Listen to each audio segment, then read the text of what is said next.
சென்னை மதுரவாயலில் அரசு டாஸ்மாக் கடையில் மது வாங்க வந்த இளைஞர்கள் விற்பனையாளருடன் ஏற்பட்ட தகராறில் ஸ்வைப்பிங் மிஷினை திருடி சென்ற சிசிடிவி காட்சி வெளியாகியுள்ளது. அந்த காட்சிகளை தற்போது பார்க்கலாம்.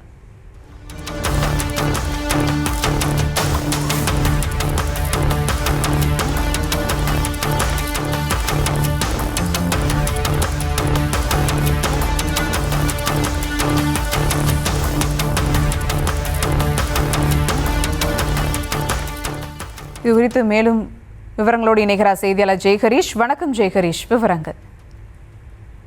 வணக்கம் சுபா. சென்னை மதுரவாயல் மேட்டுக்கும்சாலில் அரசு டாஸ்மாக் கடையானது செயல்பட்டிருக்கிறது. இதில் நேற்று மாலை 2 வாலிபர் மது வாங்குவதற்காக சென்றனர். அப்போது மது வாங்கிவிட்டு சுமார் 500 ரூபாய் பணத்தை ஸ்வைப்பிங் மிஷின் வழியாக செலுத்தி கூறப்படுகிறது. அப்போது அந்த ஸ்வைப்பிங் மிஷினில் பணம் வந்ததாகவும் காட்டவில்லை எனவும் கூறப்பட்ட நிலை. இதனால் பணத்தை திருப்பி அனுப்பி வைக்குமாறு டாஸ்மாக் கடை சேல்ஸ்மேன் தணிகாச்சலம் கூறியுள்ளார். ஆனால் ஏற்கனவே பணத்தை அனுப்பிவிட்டதாக கூறி இருவருக்கும் வாக்குவாதமானது ஏற்பட்டுள்ளது. இதில் ஆத்திரமடைந்த வாலிபர்கள் கடையில் வைக்கப்பட்டிருந்த ஸ்வைப்பிங் மிஷினை திருடி கொண்டு அங்கிருந்து தப்பி சென்றனர். இதனை கண்ட டாஸ்மாக் கடை சேல்ஸ்மேன் தணிகாச்சலம் அவர்களை பிடிக்க பின்னாடியே ஓடி வந்து துரத்தியுள்ளார்.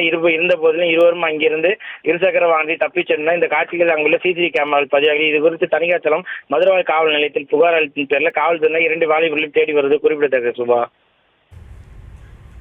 விவரங்களுக்கு நன்றி ஜெய்ஹரீஷ்.